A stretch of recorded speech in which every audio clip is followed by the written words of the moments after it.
Hi everyone, I am so excited today for Shimmy Spotlights interview series to have Sandra Holley here as our guest. Sandra has an amazing story, and I just saw that from the application that she submitted. I have not had a chance to really talk to you, Sandra. Welcome. Yes, thank you. I am pleased to be here. Yeah, so like I said, your application was probably one of the shortest as far as what you put in there, but it just went straight to my heart when I read what you wrote. So I thought, oh, I need to speak to this person. I really need to. So I know you've participated in Shimmy Mob this year for the first time. You said you had a great time. You were in Gilbert. Yes. Yes. So it was nice fun. And warm. Yes, very much warm.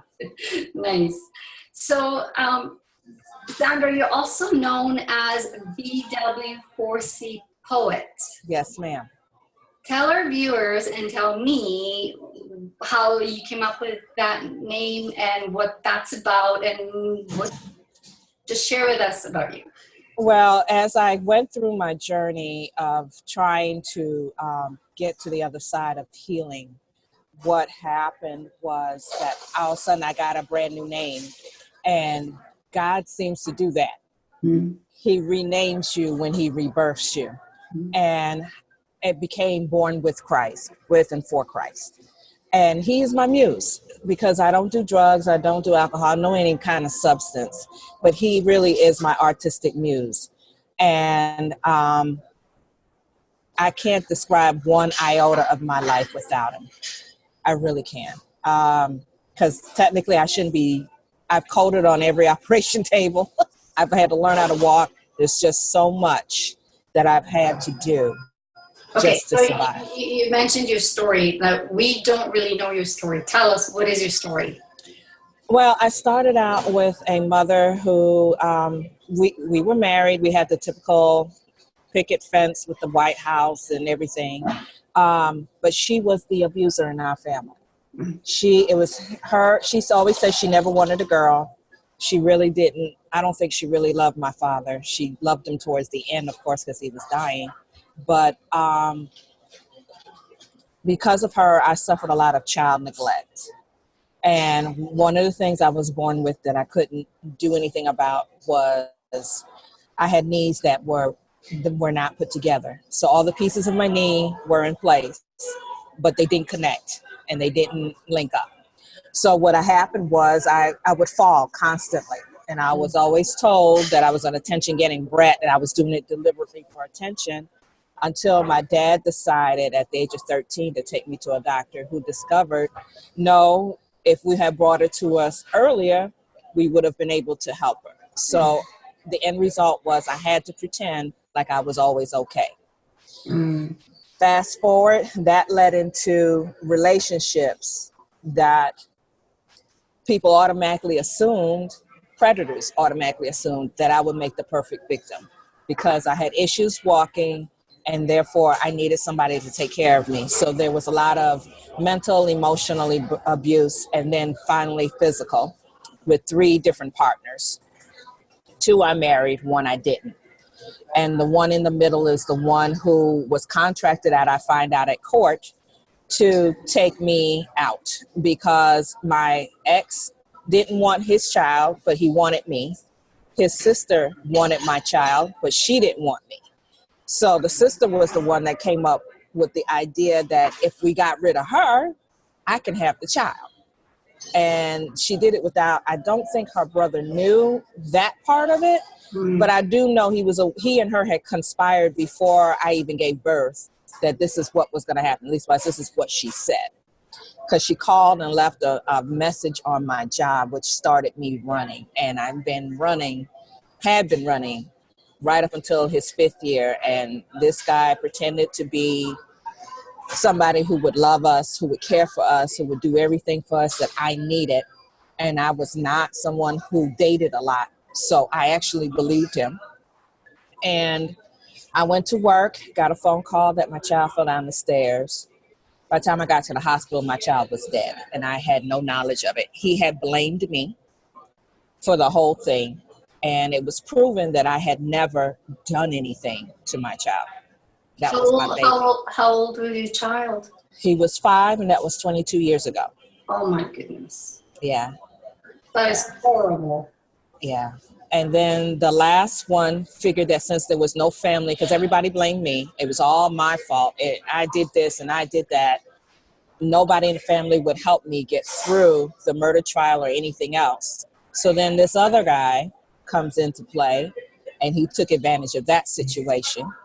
We had, within 6 months of marriage, we had a 7-hour physical altercation where we actually physically fought for 7 hours. I managed to escape, and he called the police, but the police were not understanding of him because he lied to them. He told them I had been missing for 3 days. My landlady, was the person that I ran to, she looked up, saw the police, and she told them, she said, no, she's in here. The policeman comes in and he starts laughing, and I'm looking at him. I'm starting to cry. I hadn't cried the whole time. I can't even tell you what I did during that 7 hours. Mm-hmm. And he said, ma'am, you're definitely messed up. And yes, for sure, you have been fighting for your life, but you really jacked him up. And I'm being kind in what he said. And so he went out and got his partner, said, no, man, you got to go in there and see this. And his partner came in and he looked at me and he did the same thing. He was like, I can't believe it. A woman actually won in a domestic violence situation. So my ex, he's also now dead. He told them he wanted to press charges on me for assault. And they looked at him and said, no, if you press charges, we're making her press charges and we're going to testify for her, due to the fact that it's obvious that she was fighting for her life. Mm-hmm. So that started me then to start unraveling and unpackaging what my life had been, as well as grieving so hard for my child. I'm just now starting to come out on the other side of everything. And it's taken how long? 22 years. 22 years. So a lot of people don't realize how intrusive and how long-term the effects of abuse are. Especially when you don't go through a shelter. And there were no shelters that were viable back then. Mm-hmm. Mm-hmm. You know, I'm a strong, would you say, knowing what you know now about abuse, if you knew it back then, do you think you would have still ended up being put up to the extent that, like, do you think you would have been in those kind of relationships? Or do you think maybe you would have been and you would have recognized and maybe exited early? Like, what do you think? Did you recognize it right away that those situations were abusive? You did. And most people ask, why did you stay, right? Right. Well, here's the thing.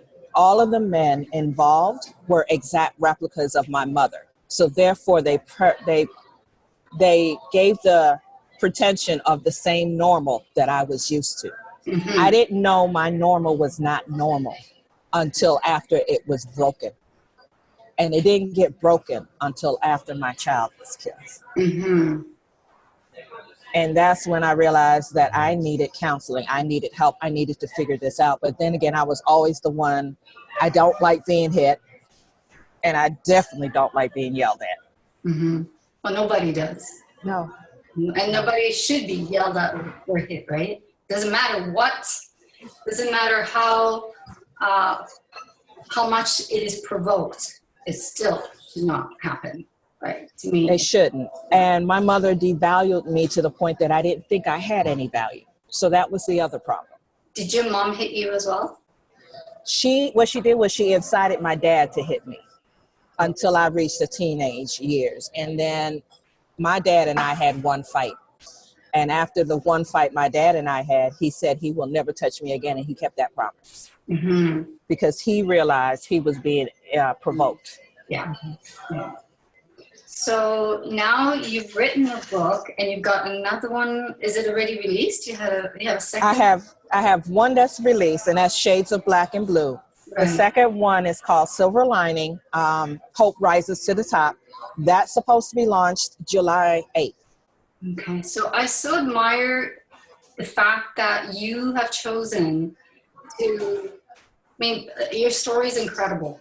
Your story is absolutely incredible. And you've chosen, because it is a choice, no matter, because I'm sure you felt so broken, right? You chose to turn this around and do something good with it, and not just stay the victim. Use the story to empower you and to empower other people, and that's why you're writing the book. So where can people find your books? You can find them on Amazon, Kindle, and there's another bookstore called A Book's Mind. And 10% of the proceeds of the books go towards Sojourner Center. I do that. When did you come up with the idea of writing? I'm just curious, like what was the transition for you when you went from, being in a situation where you're working on your healing and trying pieces out of it, like trying to put pieces together, or how did this happen? How did I get this? Like, I know the whole process. Yes. To I'm going to write a book. What was that? Was it something that you kept thinking, maybe I should write about this? Is it something someone suggested to you to do, or what? How did that come? As I said earlier, God is my muse, and I mean that. He said I needed to. I had been writing since I was a child, but it was beat out of me. My mother found my writings. She was upset with my writings. She provoked my dad so he could beat me. I did win a poetry contest way back when, but I stopped writing after that. 2005, God ordered me to write, and I didn't know what he was going to do with it. This manuscript is far from the original one that it started, because the original one was so raw and so much. It was too much. I had to whittle it down. So, and then I got sick. And it was like I wasn't going to get better until I wrote. And all of it is poetry. That's how he uses me. It's through poetry and through art. I'm realizing I'm more of an art person than I am a corporate person per se. But I do have both minds, and they're very strong in me. And I've had to learn how to walk again. So all of that I had to learn to walk in twice, because I had to put my knees back together in order for me to even stand up straight. But I was 40 when that happened. And I've had to fight disability too, and they still haven't given that to me. They refused to give it to me, actually. So all of this came into play. And then next thing I know, I walked into a writer's class just on a recommendation from a lady from one of the churches I was attending. And the first thing they said was, well, bring your manuscript in so we can edit it and produce your book. And I was like, how do you know I have a book to produce?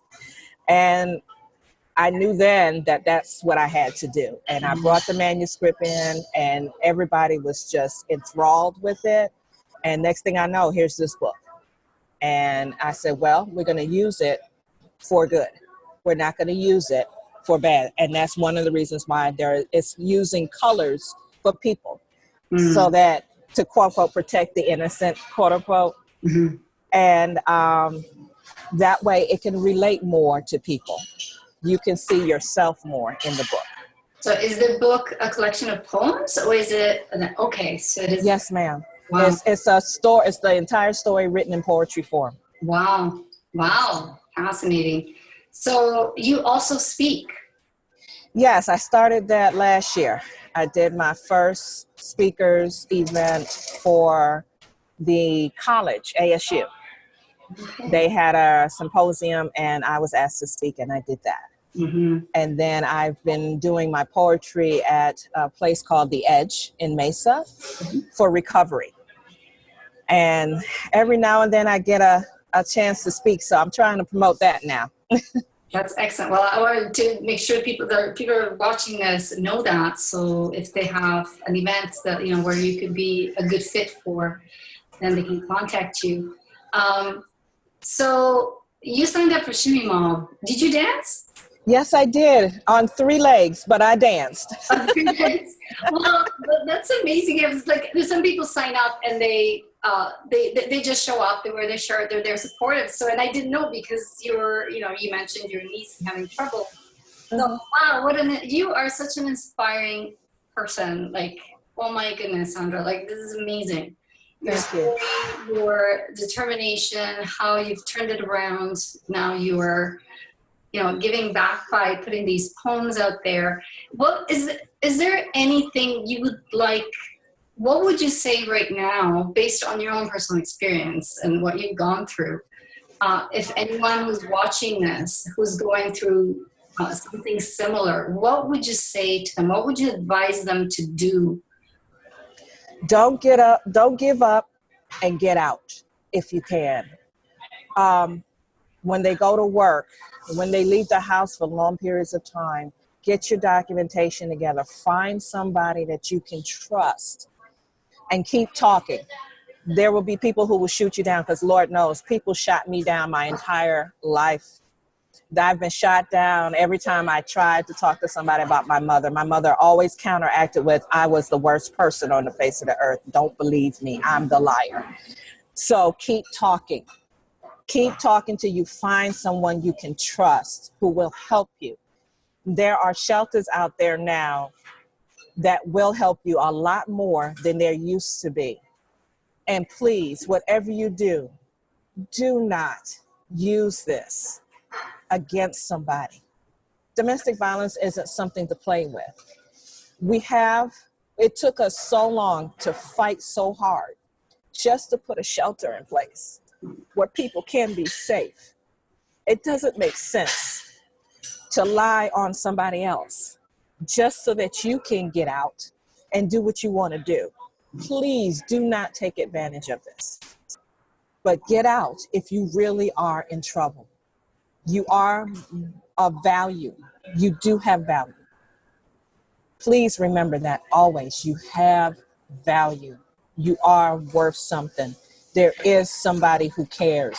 There is somebody who loves. It's just not them. You said something, Sandra, that I am glad. I'm not glad it happened to you, but I'm glad you're sharing, where you said a lot of people fought you and blamed you. And yet you were the person who was being victimized and was being abused.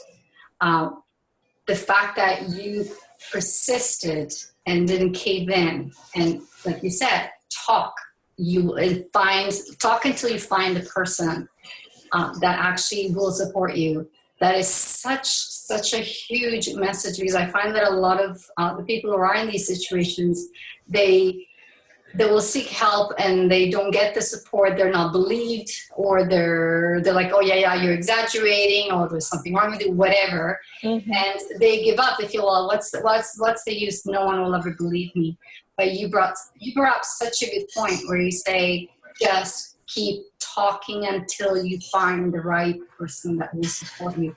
So I'm going to echo what you said, if you are in a situation, for those of you watching, if you are in a situation where you're in an abusive setting, you got to get help, you got to get out. But do it safely. Yes. Do it safely. That's the other thing. Like you were mentioning, like, don't lie against another person. At the same time, you also want to make sure that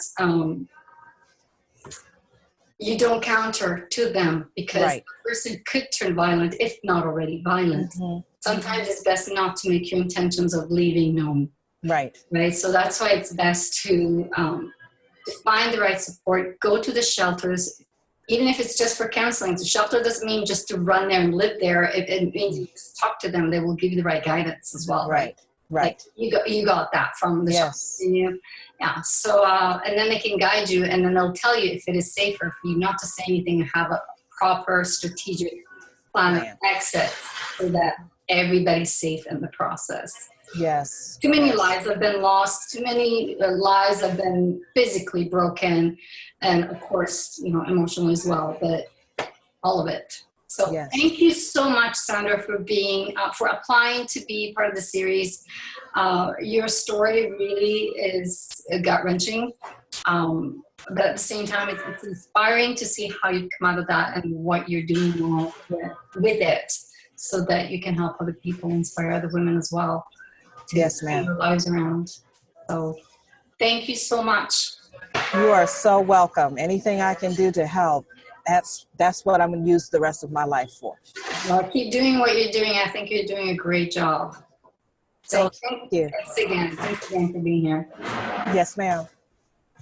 Thank you so much for watching the Shimmy Mob video spotlight series. If you enjoyed this episode, please leave a comment below. And if you would like to be featured in the future, send us an email at shimmymob@gmail.com.